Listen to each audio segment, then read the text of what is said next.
Morning, I'm Krista. Welcome to Diamond Cornerstone, classic YouTube drill, like, subscribe, share. So, today's topic of conversation is ARC, the Alliance for Responsible Citizenship. Well, this is an initiative first introduced by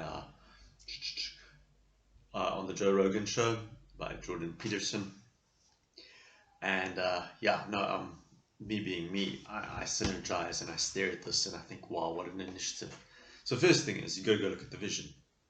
Now the Alliance for Responsible Citizenship, aka ARC, ARC trajectory, way forward, where we're going, is being established as an international community with a vision for a better world where every citizen can prosper, contribute, and flourish, aka break from the self-interest of organizations of a select few.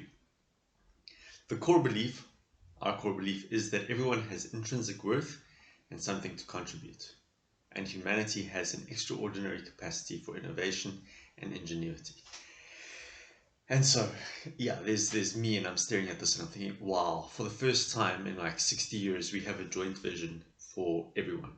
And with that, yeah, we have some serious issues at the moment, governed by a select few in service or in slavery or in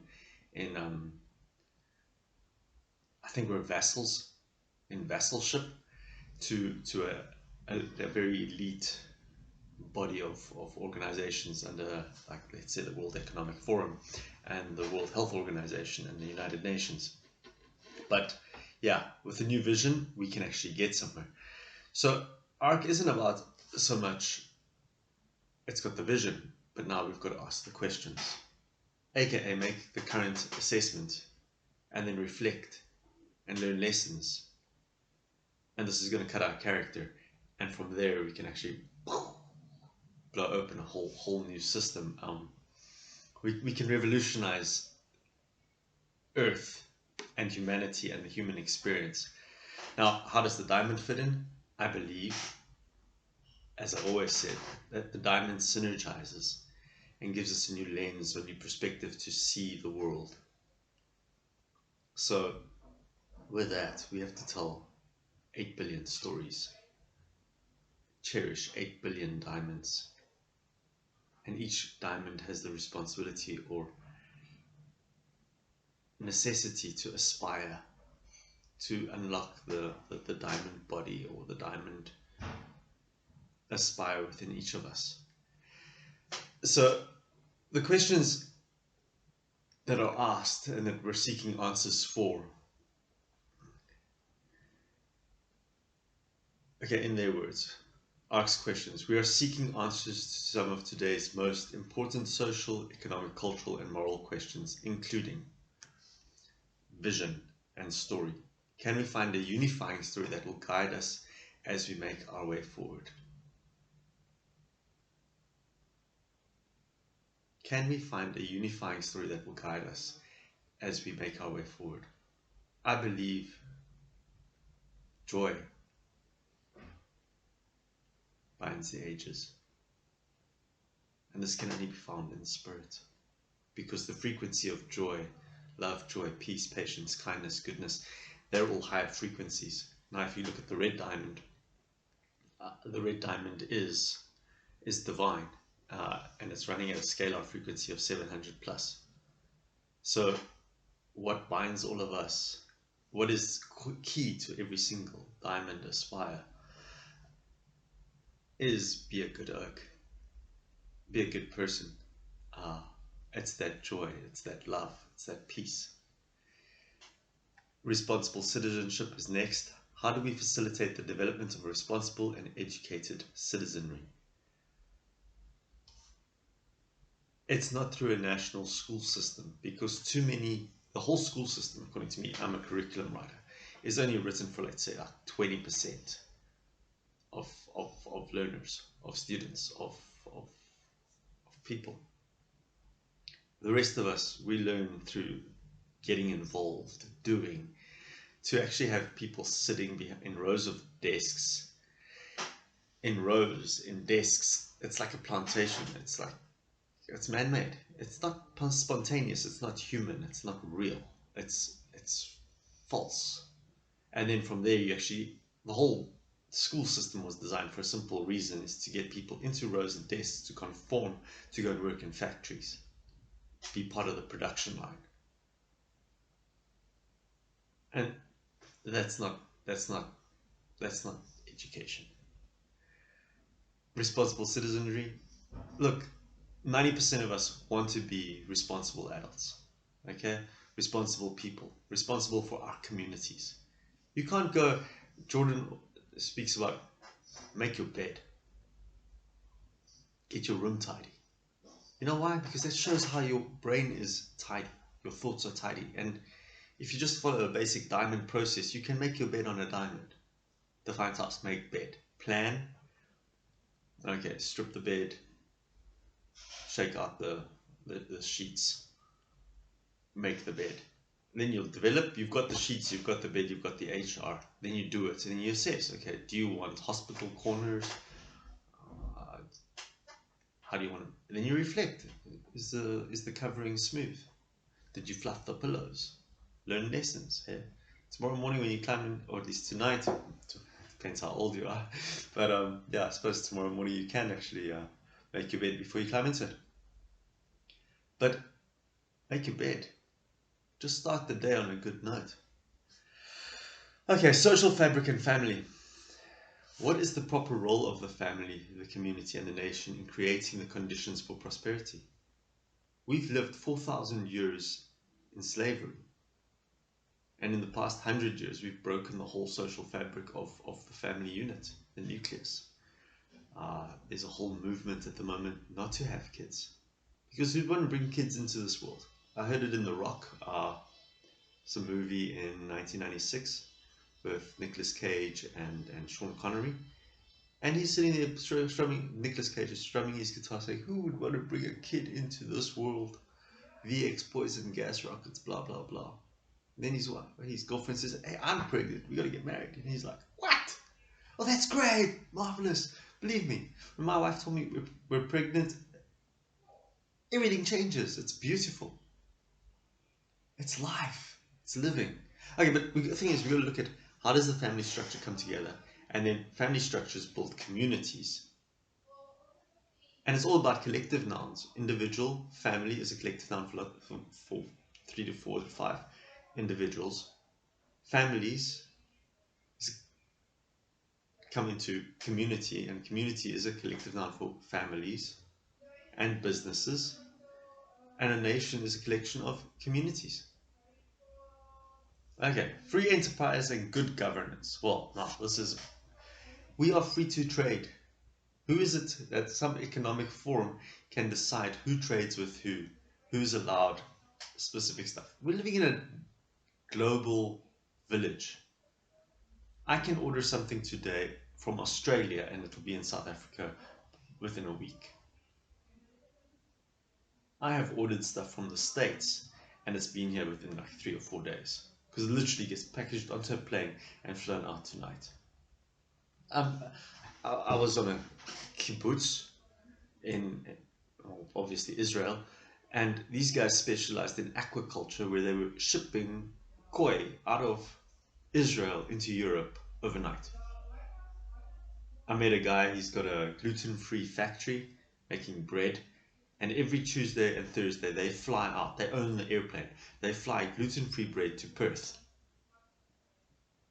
That means the bread is baked, and tomorrow morning it's still fresh and it's on the market in Perth. That's Australia. It's 17 hours flight. It's crazy how small our world is.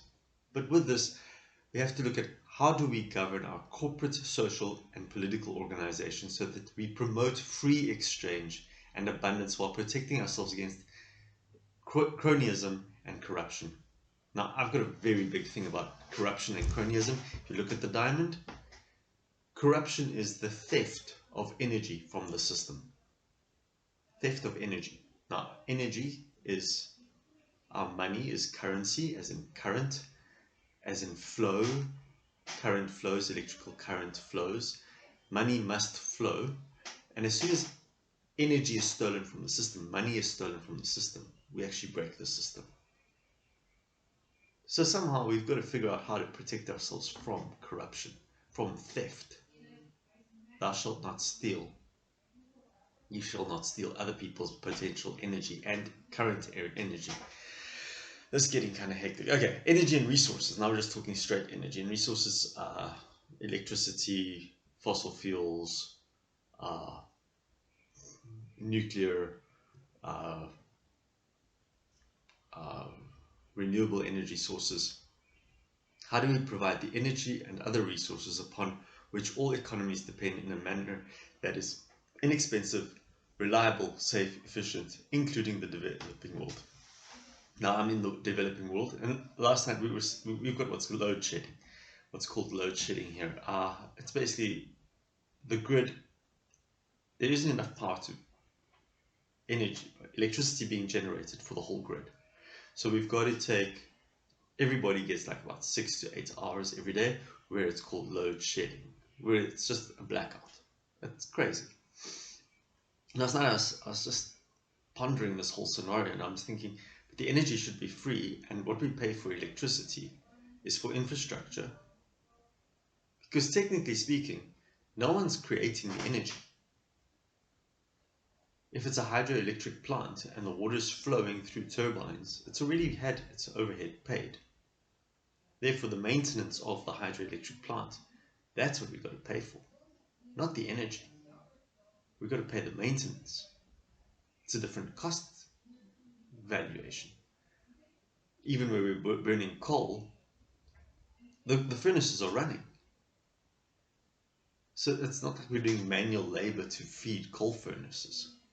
So therefore, it's all automated. Therefore, it's just maintenance. The energy should be free. Because another thing is, it's owned by the taxpayer. So why must the taxpayer pay twice? Maybe we're running our diamonds backwards. Okay, so, and last but not least, we are organisms. We are part of the environment. We are biological. We are part of nature. Environment and stewardship. How should we take responsibility of the environmental stewardship? Responsibility of environmental stewardship seriously? Well, considering we think ourselves outside of nature by definition, maybe we should put ourselves back into nature. Now this gets really beautiful because each of these questions is a diamond on its own, but they're interacting and locking in. And that's maybe why I looked yesterday at the Kabbalion to show that there's interlock in principles, and therefore there's interlock in questions. So how do we take this forward?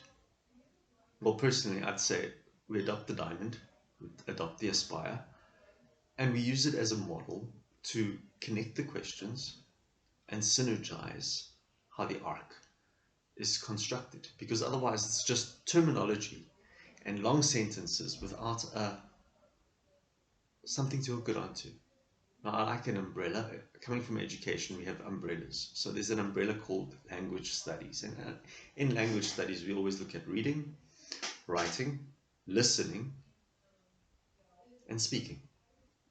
And if you can master those four, you can probably get along with the language. And those are the four keys of let's say, language studies. You've got to be able to read the language, write the language, speak the language, and listen. And from there, we'll actually get knowledge, comprehension, application.